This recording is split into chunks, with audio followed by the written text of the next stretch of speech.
Hi, it's Nick Cato with Leo Barrick, and on this episode of Tax Concepts for Deal Professionals, we're going to be talking about GrossUp Payments. And so in some of our earlier videos, we talked about the ability to get a tax base of StepUp by making a 338 election or doing an asset transaction, so on and so forth. Sometimes in those instances, in order to get your StepUp, there needs to be a GrossUp payment made to the buyer or to the seller by the buyer, because the seller is going to be incurring some additional taxes to give you, the buyer, that StepUp. That most commonly occurs in transactions where you're, potentially buying an S corporation and making a 338 H10 election. So in situations like that, if the seller were to, assume they have the same basis and the same gain, whether they sell stock or assets in that situation, remember, if they make the 338 H10 election, that's treated as if it was an asset sale for tax purposes, right? In order to get you that base of StepUp.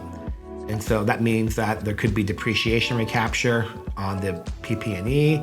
There could be ordinary income on the AR, and things like that. And we talk about that in our purchase price allocation video. So be sure to find that video and learn more about purchase price allocation, the impacts of having value allocated to the PP&E or, things like AR. But when you do a transaction that results in there being a deemed asset transaction for tax purposes, the buyer could have higher taxes, because of things like depreciation recapture or, the purchases of AR if they're a cash basis taxpayer, so on and so forth. And so actually in some states as well, they'll actually impose a tax on the S Corp as well. Like California comes to mind.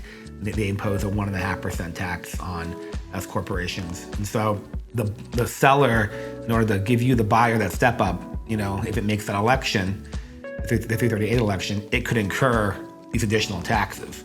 And you as a buyer, more often than not, need to gross up the seller there for those additional taxes to make them whole. And that's where it comes down to doing the math. Is the StepUp materially worth it? You compare it to the GrossUp payment that you'd have to make. And I can tell you from experience, if the gain's the same in the assets or the stock of the S Corp, if they formed the S Corp and owned it their whole entire lives, then more often than not, the juice is worth the squeeze and you should make the election and pay them the GrossUp.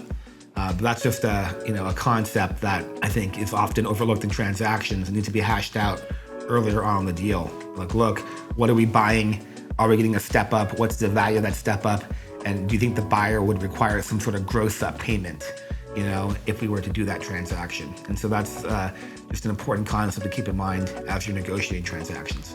That's it for now. Be sure to check out our other videos on our website or our YouTube channel. We cover a lot of different topics for deal professionals that I think you'll find very interesting.